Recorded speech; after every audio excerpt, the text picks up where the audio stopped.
അസ്സലാമു അലൈക്കും. നമസ്കാരം. ഞാനിപ്പോൾ സൗദിയിലെ പ്രവാസിയോട് മുമ്പ് വിട്ട ഓൺ വോയിസാണ്. എന്നിരുന്നാലും വീണ്ടും, കാരണം 2-3 പേരെ കുറച്ച് ദിവസമായി വിളിച്ചുകൊണ്ടിരിക്കണം. സൗദി അറേബ്യയിൽ നിന്ന് നിങ്ങൾ ഈ കമ്പനി ജോലി ചെയ്യുന്ന ആളാണ് ശരി, മോസസ് അഥവാ ട്രേഡിംഗ് ജോലി ചെയ്യുന്ന ആളാണ് ശരി, നിങ്ങൾ നാട്ടിൽ പോകുന്ന സമയത്ത് ചില കമ്പനികളും മോസസൊക്കെ എന്ത് ചെയ്യും, നിങ്ങളോട് എക്സിറ്റ് അടിക്കണമെങ്കിൽ നിങ്ങൾ ക്യൂആർ പോർട്ടൽ പോയി നിങ്ങൾ സൈൻ ചെയ്യണമെന്ന് പറയും. നിങ്ങൾക്ക് സൈൻ ചെയ്ത് കൊടുക്കാം. നിങ്ങൾക്ക് കിട്ടാനുള്ള ശമ്പളം കിട്ടിയെന്നുള്ള ബോധിപ്പിച്ചതോ അല്ലെങ്കിൽ ബെനിഫിറ്റ് കിട്ടിയെന്നുള്ളതിനൊക്കെ സൈൻ ചെയ്ത് കൊടുക്കാം.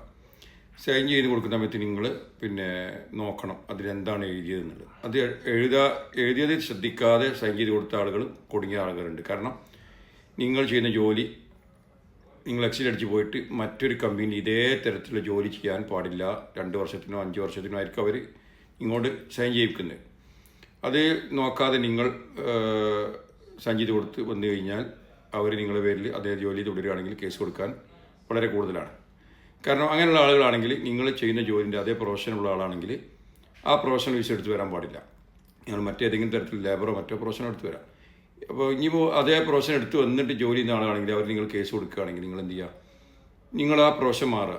ആ പ്രൊഫഷൻ മാറ്റി മറ്റേ തരത്തിലുള്ള ലേബറോ മറ്റോ ആയിട്ടുള്ള പ്രൊഫഷനാക്കി മാറ്റുക.